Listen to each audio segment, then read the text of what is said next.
नमस्कार दोस्तों, स्वागत है आप सभी का हमारे और आपके YouTube चैनल लैब पर। और आज के इस वीडियो में हम देखने वाले हैं यूपी ट्रिपल एससी पेट के लिए रीजनिंग के टॉप 10 क्वेश्चंस। वैसे तो यूपी ट्रिपल एससी पेट में रीजनिंग का लेवल बहुत ज्यादा डिफिकल्ट या बहुत आसान नहीं रहता है। एक मीडियम लेवल की रीजनिंग आती है और आते हैं मात्र 5 सवाल। लेकिन अगर ये 5 सवाल में आपको 5 के 5 क्वेश्चंस वो मिल गए जो पढ़े हुए हैं तो क्या बात है, फिर मजा ही आ जाएगी। तो इसीलिए आज हम लेके आए हैं आपके लिए टॉप 10 क्वेश्चंस जो कि यूपी ट्रिपल एससी पेट के ही प्रीवियस ईयर के सवाल हैं, यानी कि पिछले वर्षों के सवाल। तो चलिए आइए शुरू करते हैं सबसे पहले क्वेश्चन के साथ। सबसे पहला क्वेश्चन हमारे पास पेट के पेपर का पूछा गया सवाल है जो कि यूपी ट्रिपल एससी पेट 6 नवंबर 2025 की परीक्षा में पूछा गया था। अब इस क्वेश्चन में आइए देखते हैं क्या कहता है। यदि 1 जनवरी 2001 को सोमवार था तो 31 दिसंबर 2001 को क्या होगा। पेट में पूछा गया सवाल है, बहुत ध्यान से देखिएगा। साल का पहला दिन होता है 1 जनवरी, साल का आखिरी दिन होता है 31 दिसंबर, जिसके लिए बहुत ही आसान सी ट्रिक लगती है कि अगर साल हमारा एक नॉर्मल ईयर है, लीप ईयर नहीं है, 2001 एक नॉर्मल ईयर है अगर, तो साल का पहला और आखिरी दिन हमेशा सेम होता है। तो अगर साल का पहला दिन यानी कि 1 जनवरी मंडे है तो आखिरी दिन यानी कि 31 दिसंबर भी मंडे ही होगा। और ये ट्रिक अगर आपको पता होती तो आप 5 सेकेंड में इस सवाल का जवाब कर सकते थे। ऑप्शन नंबर सी, सोमवार यानी कि मंडे होगा क्वेश्चन का सही आंसर। चलिए नेक्स्ट पे आते हैं। अगला क्वेश्चन फिर से इसी वर्ष का पूछा गया सवाल। सवाल कहता है, एक पुरुष का परिचय देते हुए एक महिला ने कहा उसकी मां, किसकी मां? उस पुरुष की मां। उस पुरुष की जो मां है वो कौन है? मेरे पिता की इकलौती बेटी। अब बिना पेन पेपर के भी ये सवाल हम कर सकते थे। वह महिला कहती है मेरे पिता की इकलौती बेटी यानी कि मैं, और वो जो लड़का है उसकी मां कौन हुई? मैं। उस लड़के की मां अगर मैं हुई तो वो लड़का कौन हुआ? मेरा बेटा। तो यहां आंसर हो जाएगा सन यानी कि बेटा। बहुत ही आसान सा क्वेश्चन ओरली हो गया। चलिए नेक्स्ट, निम्नलिखित में से कौन सा बाकियों से भिन्न है? बहुत ही अच्छा सा question. Mercury, iron, silver, gold. Iron, silver, gold ये 3 हार्ड मेटल्स हैं, हार्ड ठोस होते हैं, और मरकरी होती है लिक्विडी फॉर्म में। तो ये 3 हो गए एक जैसे। मरकरी हो गया ऑड वन आउट, पारा हो गया ऑड वन आउट। ठीक है, चलिए नेक्स्ट। मुकेश सुरेश से लंबा है लेकिन राकेश से छोटा। अब यहां सवाल है हमारे पास कुछ लोगों को सही क्रम में व्यवस्थित करने का। इसके लिए आपको पेन पेपर की जरूरत पड़ेगी। सवाल कहता है मुकेश जो है वो सुरेश से लंबा है लेकिन राकेश से छोटा। राकेश हरीश से लंबा है लेकिन अमर से छोटा। राकेश जो है वो हरीश से लंबा है। अब हरीश इन दोनों में से किसी भी जगह पर हो सकता है, और अमर से छोटा। ठीक है, अब पूछता है सबसे छोटा कौन है। देखो राकेश इन दोनों से लंबा है, इससे भी लंबा है, और बाकी सब लंबे लंबे हैं। सबसे छोटा जो एक इंसान दिख रहा है वो है एस यानी कि Suresh. Option number A Suresh हो गया क्वेश्चन का सही आंसर। चलिए नेक्स्ट पे आते हैं। 45 छात्रों की कक्षा में आयुष का रैंक ऊपर से 15वां है तो नीचे से आयुष का रैंक क्या होगा? रैंकिंग पर आधारित एक बहुत ही आसान सा सवाल, जहां सवाल को करने के लिए सिर्फ एक छोटी सी ट्रिक की पता होना जरूरी है। ऊपर और नीचे दोनों की रैंक को जोड़ के यदि हम 1 घटा दें तो टोटल आ जाता है। तो टॉप और बॉटम दोनों की रैंक को जोड़ के 1 घटाने पर टोटल आ जाता है। टोटल 45 बच्चे थे, 15 था टॉप से। अब 15 में से 1 घटाएंगे कितना आएगा? 14। और यहां से जब आप 14 माइनस कर दोगे कितना आ जाएगा? 31। ऑप्शन नंबर सी 31 यानी कि 31 होगा क्वेश्चन का सही आंसर।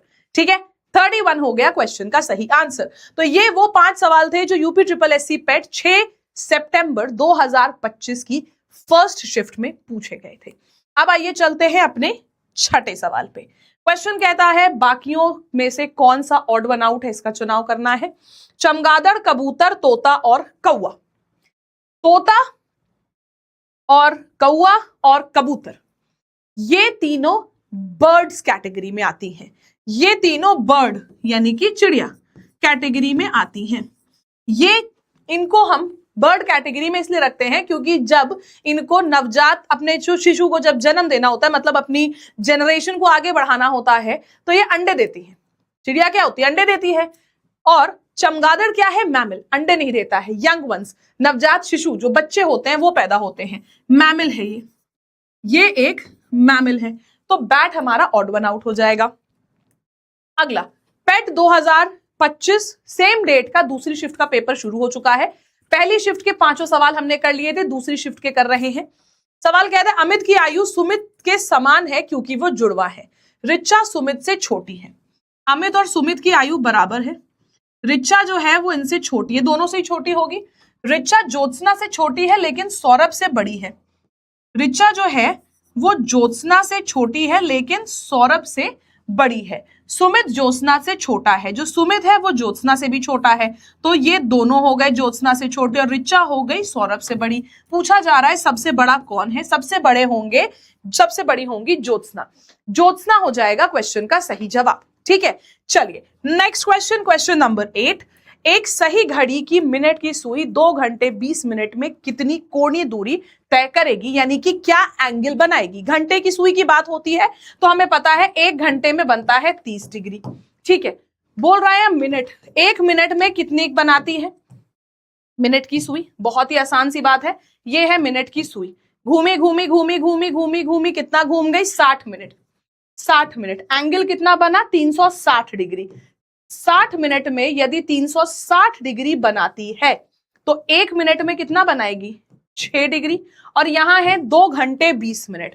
2 घंटे 20 मिनट, 2 घंटे हो गए, 60 का दुगना कितना? 120। 120 प्लस 20 कितना हो गया? 140 मिनट। 1 मिनट में 6 डिग्री, 140 मिनट में इसको आपने मल्टीप्लाई कर दिया, 6 4 24 और यहां पे आ गया 840 डिग्री। एंगल बन जाएगा 840 डिग्री का। ठीक है, सेकेंड लास्ट क्वेश्चन, बहुत ही बढ़िया सा नंबर सीरीज का एक छोटा सा सवाल। क्वेश्चन कहता है 4 12 36 108 और 324, अगला क्या होगा? सीरीज बहुत धीरे धीरे धीरे धीरे नहीं बढ़ रही है, सीरीज बढ़ रही है तेजी से। और जब सीरीज तेजी से बढ़ती है तब हम हमेशा मल्टीप्लाई का लॉजिक लगाते हैं। 4 को 3 से गुणा किया 12, 12 को 3 से गुणा किया 36, फिर 3 से गुणा किया और फिर 3 से गुणा किया। अगली बार फिर से 3 से गुणा कर लेंगे, 324 को 3 से।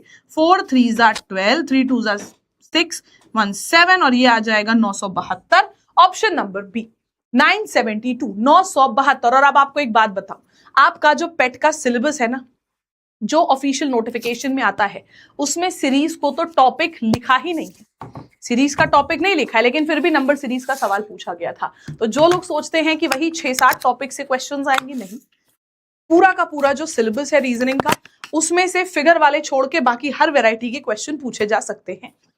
और आते हैं अपने आज के इस सेशन के आखिरी सवाल पे, जो कि है रक्त संबंध पर आधारित। कहता है सुकेत की 3 बेटियां हैं और हर बेटी का एक भाई है। सुकेत की 3 बेटियां, भाई, बेटी नंबर 1, बेटी नंबर 2, बेटी नंबर 3, और हर बेटी का एक भाई है, यानी कि अगर इनका एक बेटा भी है तो वो हर बेटी का ही तो हुआ। कितने मेल मेंबर हैं परिवार में? सुकेत के 3 बेटियां हैं और प्रत्येक बेटी का एक भाई है। How many male member are there in the family? तो यहाँ पे हमारे पास मेल मेंबर कितने हुए? 2, एक सुकेत और एक उसका बेटा, एक सुकेत और एक उसका बेटा। तो यहाँ पे हम खत्म करते हैं अपने आज के इस सेशन को। आपको बता दूं, यूपी SSSC पेट की तैयारी बहुत ज्यादा डिफिकल्ट नहीं है, लेकिन जो पेपर में क्वेश्चंस पूछ लिए थे उसने पिछले 2-3 सालों में, वो बहुत अच्छे लेवल के थे। तो उस लेवल की तैयारी करने के लिए आपको चाहिए होगा करेक्ट गाइडेंस और सही प्लेटफॉर्म, और वो प्लेटफॉर्म हम प्रोवाइड करते हैं आपको हमारे एप्लीकेशन लैब और हमारी वेबसाइट lab.life पर, जहां पर हम लेके आए हैं आप सभी के लिए संपूर्ण 2.0 बैच, जो कि है यूपी SSSC पेट की तैयारी कराने के लिए एक कंप्लीट बैच। इस बैच में आप लोगों को English, maths, reasoning, GK, Hindi सबकी लाइव क्लासेस मिलेंगी। लाइव क्लासेस के साथ साथ आपको जो भी डाउट है उसके लिए आप डाउट सपोर्ट के लिए डाउट सेशंस होते हैं, उसमें पूछ सकते हैं। रिकॉर्डेड वीडियोस भी मिलते हैं, कभी कोई क्लास लाइव छूट गई तो उसकी आप रिकॉर्डिंग देख सकते हैं। और आप लोगों को क्लास में इंग्लिश हिंदी दोनों में पढ़ाया जाता है और पीडीएफ भी आपको बाइलिंगुअल यानी कि इंग्लिश हिंदी दोनों की मिलती है। वैसे तो ये बैच आपका थोड़ा सा एक्सपेंसिव था, 1300 रुपए का, लेकिन अभी चल रहा है एक स्पेशल डिस्काउंट, तो आपको मात्र 450 रुपए का मिल रहा है। और इस पर भी अगर आप लैब 312 कूपन कोड का इस्तेमाल कर लेंगे तो और एक्स्ट्रा डिस्काउंट मिलके ये 450 से भी और कम का हो जाएगा। तो इस तरीके से आप हमारे बैच में ज्वाइन हो सकते हैं। बाकी वीडियो पसंद आया है तो मुझे जरूर बताना कमेंट सेक्शन में, और मुलाकात करते हैं फिर से एक बार अगले वीडियो में। तब तक के लिए bye bye everyone, take care, जय हिंद, जय भारत।